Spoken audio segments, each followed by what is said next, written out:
जय Jagannath. World of Odia YouTube channel को आपण मानकु समस्त को स्वागत।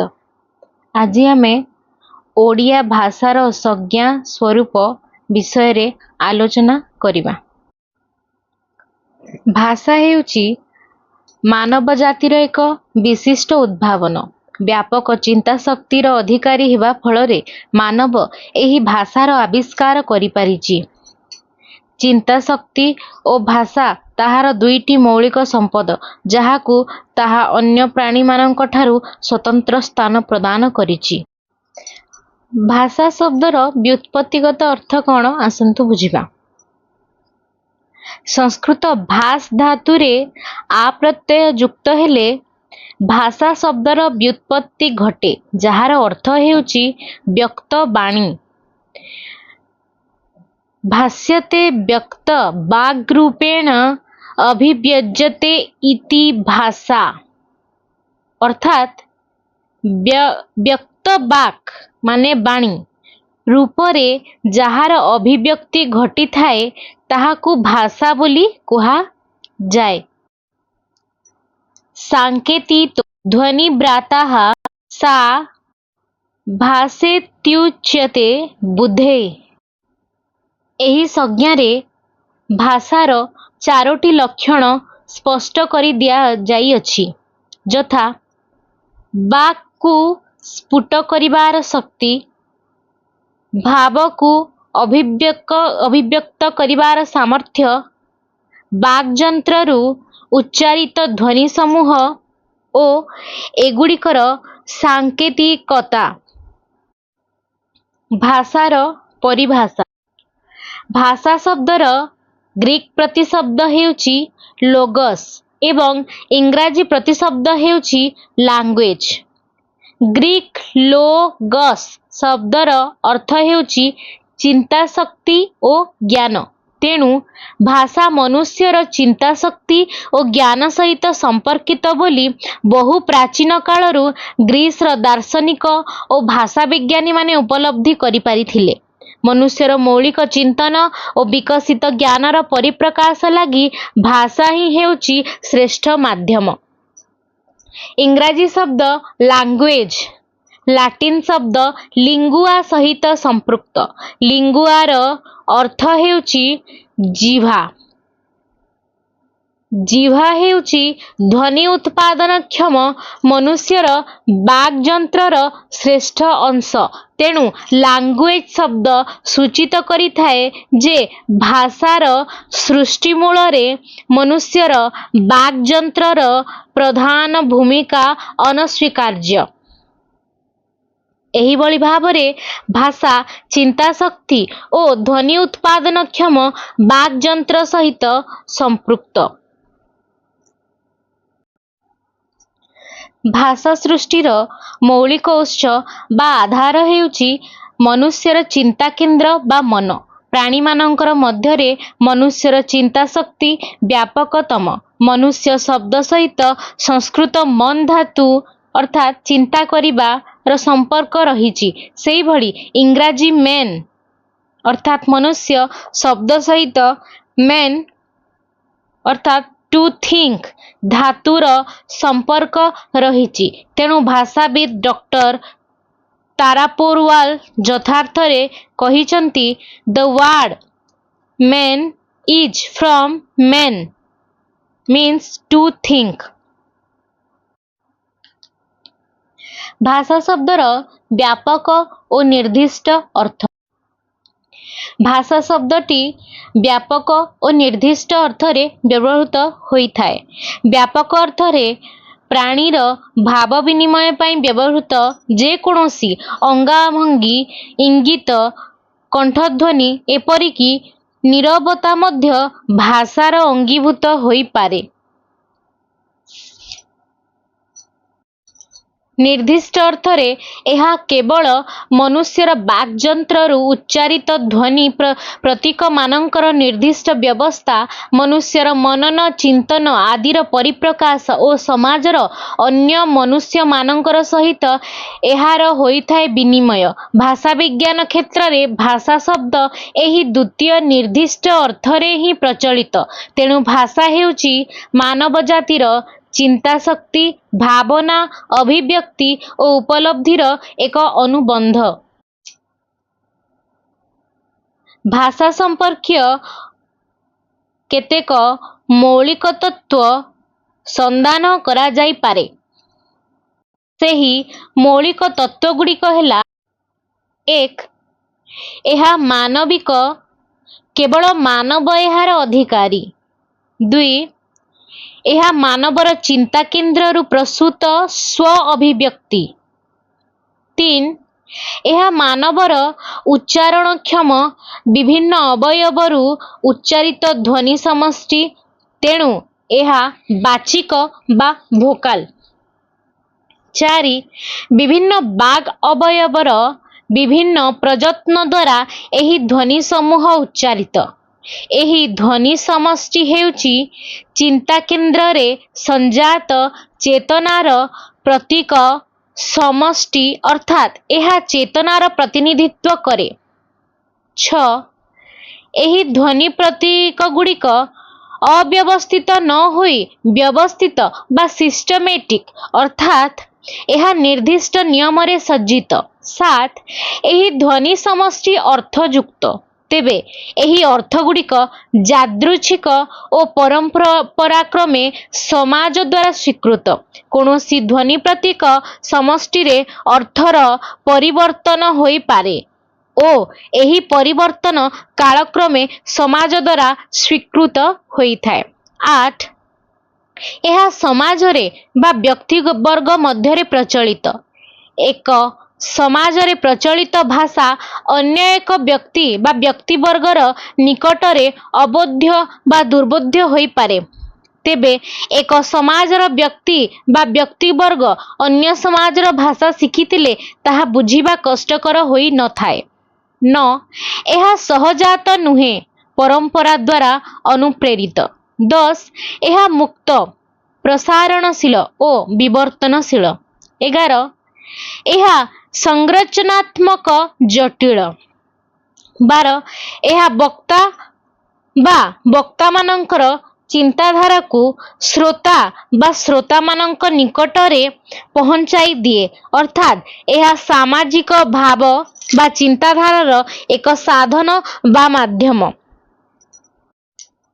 उपर वर्णित मौलिक तत्व को उणाधिके आखि आगरे रखी बहु विशिष्ट भाषाविद भाषार संज्ञा निरूपण करिसंती। एनसाइक्लोपीडिया ब्रिटानिका रे एक सुचिंतित मत दिया जायछि।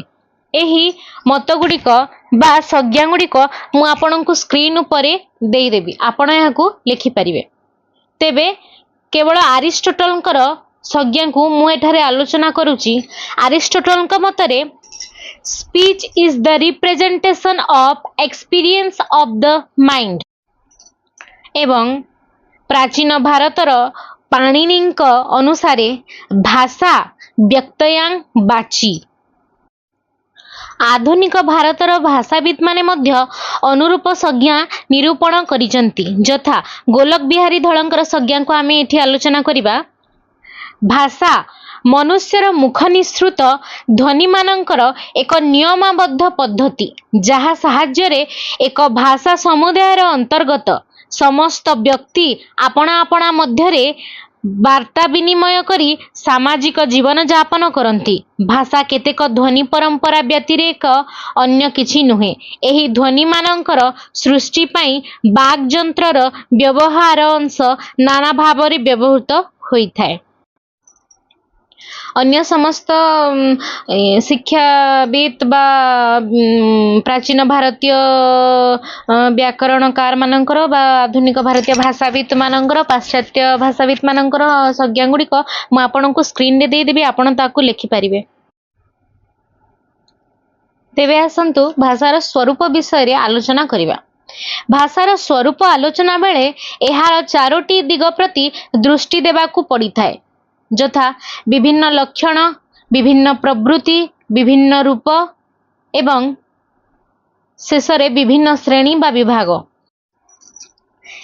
विभिन्न लक्षण रे आसंतु कौन कौन आसुछि देखिबा।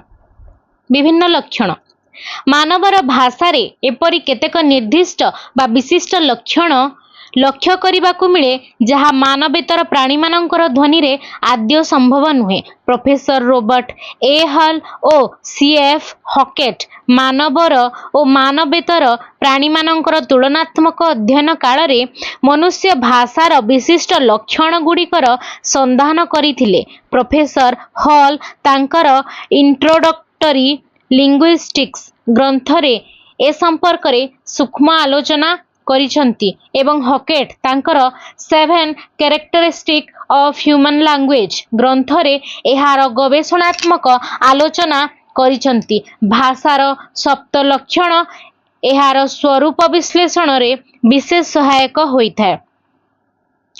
एक हला प्रेरण ओ ग्रहण रे पारस्परिक परिवर्तनीयता बा विनिमय। मानवीय भाषा रे प्रेरण और ग्रहण उभय क्षमता रही। वक्ता तार चिंताधारा को समाजर अन्य व्यक्ति बा व्यक्तिवर्ग निकट को प्रेरण करे और अन्य व्यक्ति बा व्यक्तिवर्ग द्वारा प्रेरित चिंताधारा को ग्रहण करे। प्रथमे वक्ता परे श्रोता। श्रोता बा श्रोता माने प्रथमे श्रोता परे वक्ता। एहा परे परे कथन और श्रवण निरविच्छिन्न परिवर्तनीयता बा विनिमय लागि थाए। मानवेतर प्राणी मानकर एपरि विनिमय क्षमता नाही। 2 नंबर हैला विशेषीकरण। प्रत्येक भाषार स्वकीय स्वतंत्र पद्धति रहिछि। एही विशेषत्व ताहाकू अन्य भाषा ठारू पृथक बोली चिन्हाई दिए। ध्वनि शब्द रूपतत्व वाक्यतत्व और शैली प्रभृति क्षेत्र रे एही विशेषत्व लक्ष्य करा जाए। 3 नंबर हेउची विद्यमानता और अविद्यमानता रे रूपर उपस्थापन। भाषा वस्तुर विद्यमानता और अविद्यमानता उभय को प्रकटन करि पारे। यथा जलगर्भा तटिनी एठारे जलर विद्यमानता प्रकाशित, जलशून्या तटिनी एठारे जलर अविद्यमानता सूचित। जलर अविद्यमानता रे मध्य भाषा द्वारा जलर रूप मनुष्य मन रे उपस्थापित करि पारुअछि। सेहीपरि पाप पुण्य दया क्षमा क्रोध घृणा स्वर्ग नरक आत्मा परमात्मा ब्रह्म परम ब्रह्म आदि अमूर्त गुण स्थान और विषय आदि को रूपायित करिबा पई भाषा समर्थ। 4 नंबर हेउची यादृच्छिकता। जे कोनोसी भाषार आयमारंभ काल रे मानव द्वारा उच्चारित ध्वनि थिला यादृच्छिक।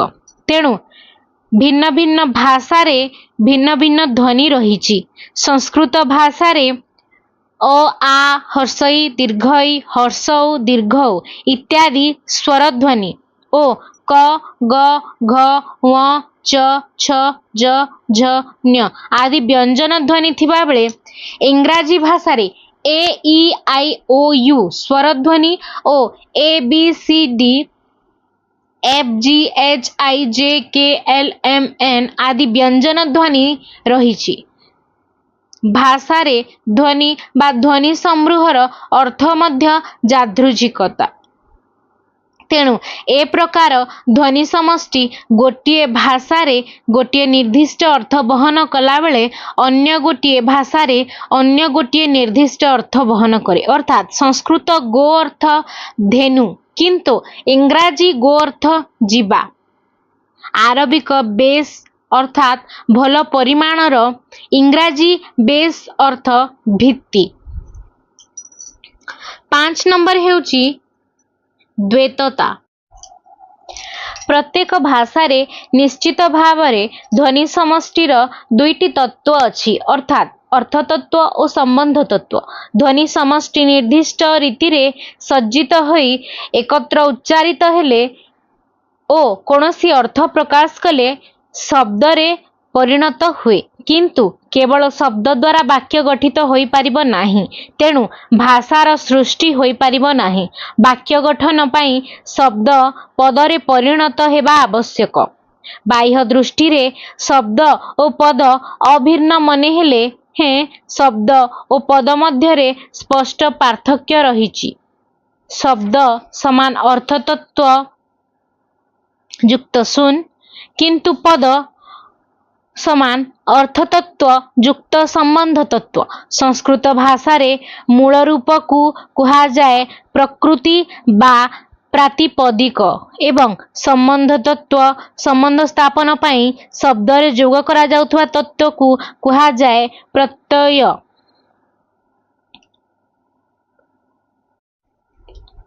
6 नंबर हेउची उत्पादन क्षमता भाषार भित्ति पूर्वकालीन हेले मध्य एथिरे निरंतर नूतन नूतन सामग्री युक्त हेउथाए एहा फलरे भाषा जीवंत प्रचलित प्रवाहमान परिमार्जित ओ परिवर्धित होइथाए शब्दर आरोहण स्वानुकूल आरोपण नूतन शब्दर निर्माण नूतन अर्थर उद्भावन वाक्य गठन रे नवीकरण नूतन शैलीर प्रवर्तन आदि हेउची भाषार उत्पादन क्षमता अंगीभूत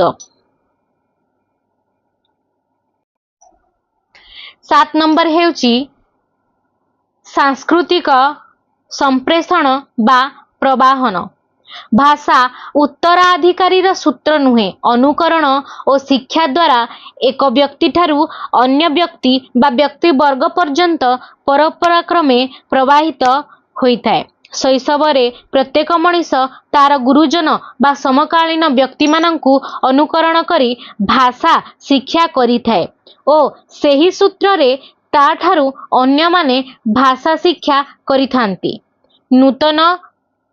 नूतन ज्ञान लाभ करी मनुष्य नूतन ढंगरे भाषा को रिद्धिमंत करे मनुष्यर ज्ञान संस्कृति और सभ्यतार विकास संगे संगे भाषार विकास साधित हेउथाए आमर भाषा स्वरूपर प्रथम पॉइंट विभिन्न लक्षण शेष हैला एबे आमे द्वितीय पॉइंट विभिन्न प्रवृत्ति ताकू आरंभ करिबा तेबे चलंतु आलोचना करिबा भाषार प्रवृत्ति किंबा प्रकृति किंबा धर्म भाषार लक्षण जे कोनोसी भाषा पाई प्रयोज्य तेणु साधारण अटे एक भाषार धर्म प्रवृत्ति बा प्रकृति अन्य भाषार प्रकृति ठारू स्वतंत्र प्रत्येक भाषारे स्वकीय व्याकरण रहिछि ताहार नियमावली ताहा पाई प्रयोज्य किंतु पूर्वे वर्णित लक्षण जे कोनोसी भाषा पाई लागू होई पारे भाषार एही प्रवृत्ति गुड़िक हेउची भाषार प्रवृत्तिर प्रथम पॉइंट हैला भाषा एक सर्वोत्कृष्ट ज्योति अर्थात एहा मानव हृदयरु अज्ञान अंधकार दूरीभूत करे ताहार कार्यकलाप को साधनान्वित रुद्धिमंत और सिद्धिमंत करे भर्तृहरिंक मतरे भाषा बिना भाषार उन्मेष और उत्तरण असंभव 2 नंबर पॉइंट हेउची भाषा सर्वशक्ति संपन्न अर्थात यह नूतन सृष्टि संभव करे निराशा को आशान्वित करे जंत्रणाग्रस्त को सांत्वना प्रदान करे निष्प्रभ को सप्रभ करे सुप्त को जागृत करे हतोत्साह को उद्बुद्ध करे असंभव को संभव करे 3 नंबर पॉइंट हेउची भाषा समाज को एक सूत्र रे बांधी रखे अर्थात प्रत्येक भाषा स्वभाषाभाषी मानंकु एकता सूत्र रे बांधी रखे एमाने भिन्न स्थान रे भिन्न परिवेश रे भिन्न धर्म संस्कृति मध्य रे रहुतिले हे एकत्व अनुभव करिथांती ऋग्वेद रे भाषा को राष्ट्री अर्थात राष्ट्र निर्मात्री ओ संगमनी अर्थात संबंध स्थापयत्री भाव रे अभिहित करा जायछि ଯଥା ଅହଂ ରାଷ୍ଟ୍ରୀ ସଂଗମନି ବସୁନାମ। ଚତୁର୍ଥ ପଏଣ୍ଟଟି ହେଲା ଭାଷା ପୈତୃକ ସମ୍ପତ୍ତି ନୁହେଁ, ଅର୍ଥାତ୍ ପାର୍ଥିବ ସମ୍ପତ୍ତି ପରି ପିତାର ଭାଷାକୁ ପୁତ୍ର ଅନାୟାସରେ ପ୍ରାପ୍ତ ହୁଏ ନାହିଁ।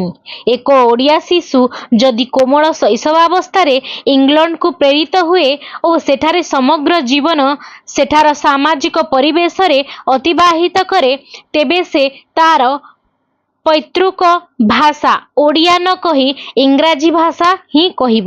ଫ୍ରାନ୍ସକୁ ପ୍ରେରିତ ହେଲେ ଫରାସୀ ଭାଷା, ଜାପାନକୁ ପ୍ରେରିତ ହେଲେ ଜାପାନୀ ଭାଷା ଓ ପର୍ତ୍ତୁଗାଲକୁ ପ୍ରେରିତ ହେଲେ ପର୍ତ୍ତୁଗୀଜ ଭାଷା ହିଁ କହିବ। ପଞ୍ଚମ ପଏଣ୍ଟଟି ହେଉଛି ଭାଷା ଏକ ଅର୍ଜିତ ସମ୍ପତ୍ତି, ଅର୍ଥାତ୍ ଭାଷା ମଣିଷ ଶିଶୁର ଦେହ ସହିତ ଜନ୍ମରୁ ମାତୃଗର୍ଭରୁ ଆସିନାହିଁ। ଭାଷା ସମାଜରୁ, ପରିପାର୍ଶ୍ୱର ବାତାବରଣରୁ, ଆତ୍ମୀୟ ବାନ୍ଧବଗଣ, ସହଯୋଗୀ ଓ ସାଥୀମାନଙ୍କ ଠାରୁ ଶିଖିବାକୁ ହୁଏ। ନିଜ ନିଜର ଯୋଗ୍ୟତା ଓ ପ୍ରତିଭା ଅନୁଯାୟୀ ମଣିଷ ଶୈଶବରୁ ଭାଷା ଅର୍ଜନ କରେ।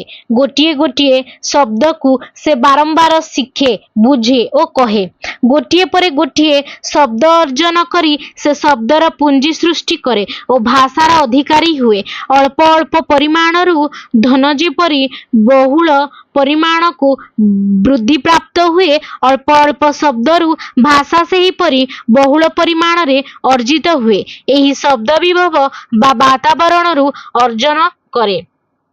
ଏହି ବାତାବରଣ ଯୋଗୁଁ ଭାରତବର୍ଷରେ ଜନ୍ମଗ୍ରହଣ କରିଥିବା ଏକ ଶିଶୁ ଭାରତୀୟ ଭାଷା ନ କହି ଏକ ଅଭାରତୀୟ ଭାଷା କହିପାରେ। ଉଦାହରଣ ସ୍ୱରୂପ, ଯଦି ଗୋଟିଏ ଶିଶୁ ଭାରତବର୍ଷରେ ଜନ୍ମଗ୍ରହଣ କରି ଭାରତବର୍ଷ ମଧ୍ୟରେ ଅବସ୍ଥିତ କୌଣସି ଏକ ଫରାସୀ ବସତିରେ ବାସ କରେ ଏବଂ ତାର ଜୀବନଯାପନ ଓ ଜୀବିକା ନିର୍ବାହ ପାଇଁ ସେହି ଫରାସୀ ବସତି ଉପରେ ହିଁ ନିର୍ଭର କରେ, ତେବେ ସେ ଭାରତୀୟ ଭାଷା ନ କହି କହିବ ଫରାସୀ ଭାଷା। 6 ନମ୍ବର ପଏଣ୍ଟଟି ହେଉଛି ଭାଷା ଅନୁକରଣ ଓ ବ୍ୟବହାର ଦ୍ୱାରା ଅର୍ଜିତ ହୁଏ। ଅର୍ଥାତ୍ ପୂର୍ବ ଆଲୋଚନାରୁ ସ୍ପଷ୍ଟ ହେଉଛି ଯେ ଶିଶୁ ସମାଜରୁ ହିଁ ଭାଷା ଅର୍ଜନ କରେ। ଏହି ଅର୍ଜନ ସମ୍ଭବ ହୁଏ ଅନୁକରଣ ଓ ବ୍ୟବହାର ଦ୍ୱାରା।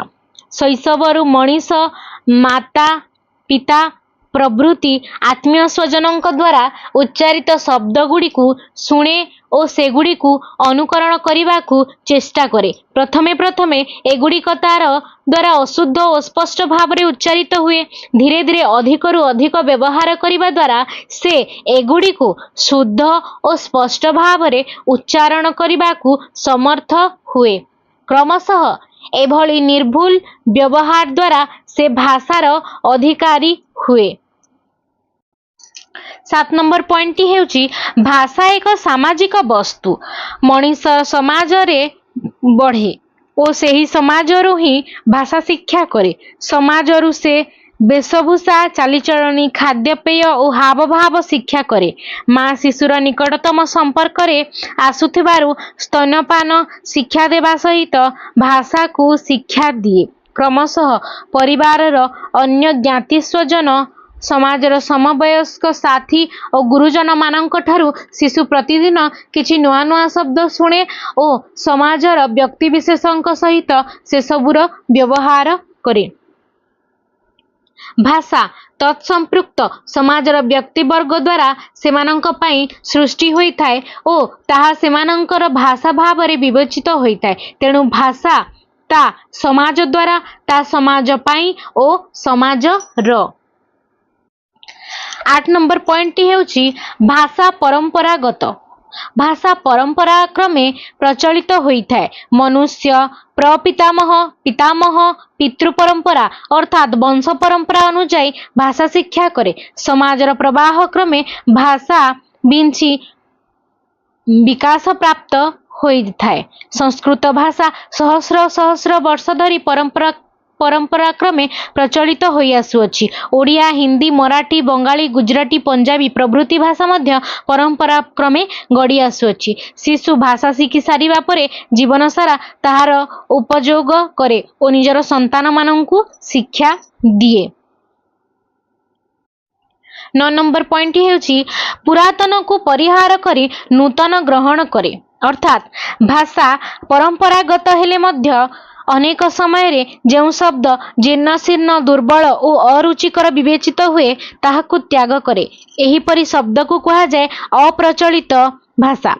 सुदृढ़ उपादेय और रुचिकर शब्द संभार को से निज भितर धरी रखे नूतन आगंतुक शब्द गुड़ी को स्वागत करी आपणार करिनिए। एहीपरि बहु उपादान प्रथमे वैदेशिक थिले मध्य स्वकीय उपादान भावरे परिगणित होई भाषार समृद्धि घटाए।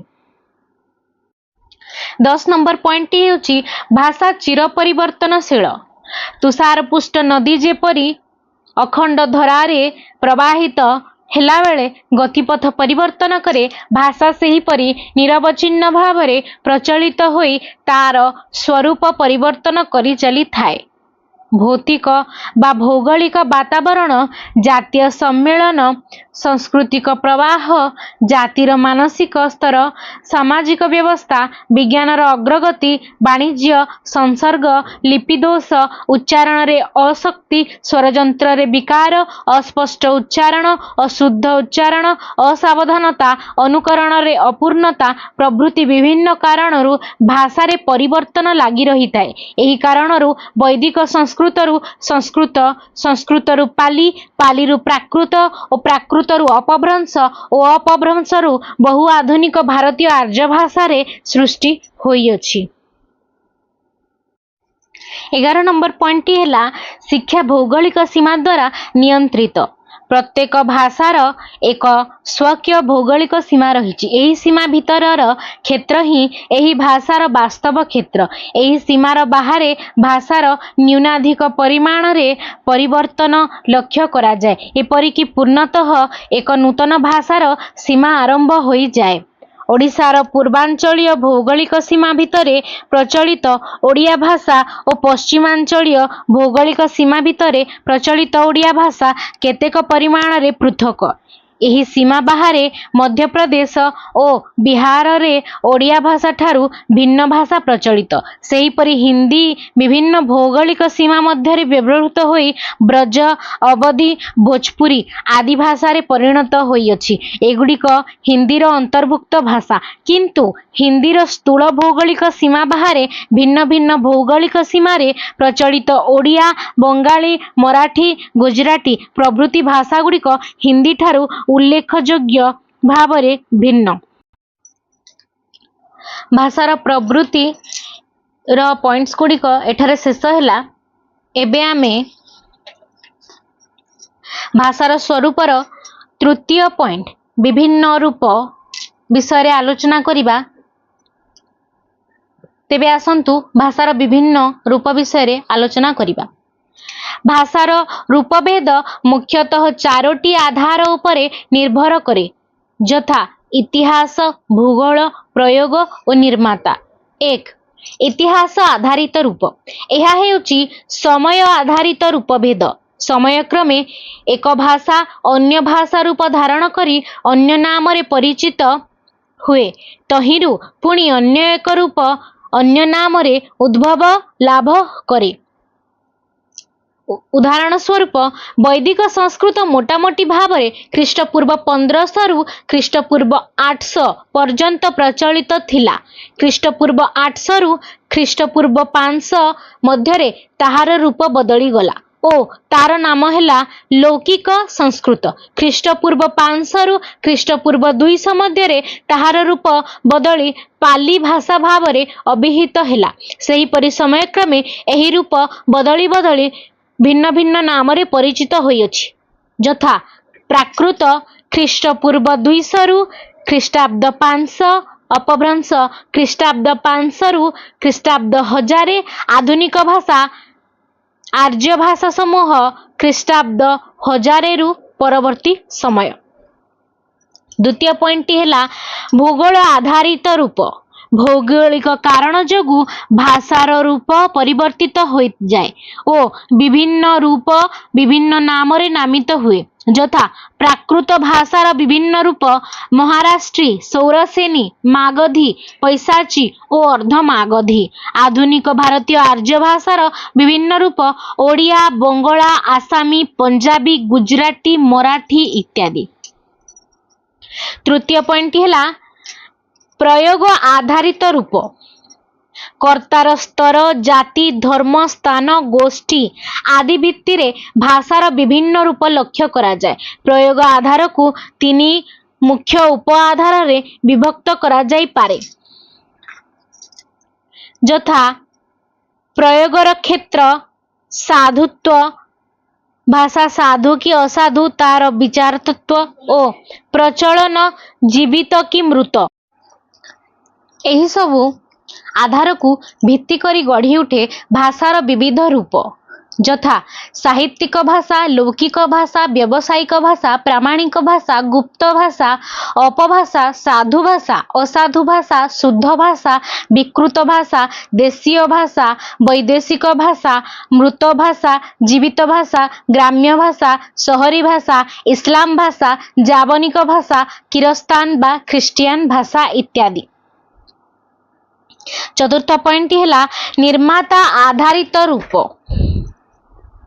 निर्मातार संख्या और स्तर भेद रे मध्य भाषार रूपभेद लक्ष्य करा जाए। जदि भाषा समाजर निर्माता हुए तेबे यह परंपरा क्रमे प्रचलित हुए, एहार क्षेत्र मध्य विस्तृत हुए। समाजर स्वीकृति पाइबा फलरे एहा प्राकृतिक भाषार सम्मान लाभ करे। अन्य पक्षरे जदि व्यक्ति विशेष बा अतीव सीमित व्यक्तिवर्ग एहार निर्माता हुअन्ति तेबे एहा कृत्रिम भाषा भावरे अभिहित हुए।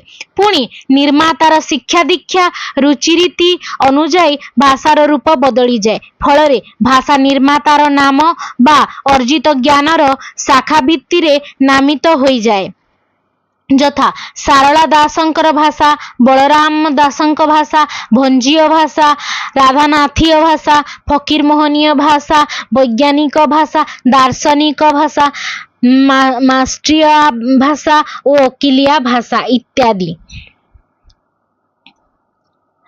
अश्लीलता, श्लीलता, सुबोध्यता, दुर्बोध्यता, शुद्धता, मिश्रण, लिखन, कथन, श्रवण, संस्कृति आदि गौण आधार उपरे मध्य भाषार विभिन्न रूप देखा जाए। मात्र एठारे केतोटी मुख्य रूप संपर्क रे आलोचना करा जाई अछि, यथा मूल भाषा, उपभाषा बा विभाषा, प्रामाणिक भाषा, राष्ट्रभाषा, राजभाषा, विभिन्न विशिष्ट बा वैषयिक भाषा, अपभाषा, संकर भाषा बा मिश्रित भाषा और कृत्रिम अर्थात गुप्त बा सामान्य भाषा इत्यादि। भाषार विभिन्न रूप पॉइंट्स गुड़िक एठारे समाप्त हैला। परवर्ती आमे आलोचना करिबा भाषार श्रेणी विभाग विषय रे।